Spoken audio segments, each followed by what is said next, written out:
How to change your name after a California divorce.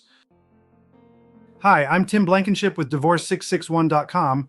If you're getting divorced and want to return to your former name, the good news is California makes it easy. You just need to make sure it's done the right way during your divorce. The easiest way to restore your former name is by including the request in your divorce judgment. There's a simple section in the final paperwork that asks if you want your name changed back. Once the judge signs the judgment, that becomes your legal name again. No separate court process required. We recently helped a client who forgot to include the name change request in her divorce. We had to file a separate motion after the case was closed, which took more time and money. It's always easier to take care of it up front. At Divorce 661, we make sure your name change is included properly in your final paperwork.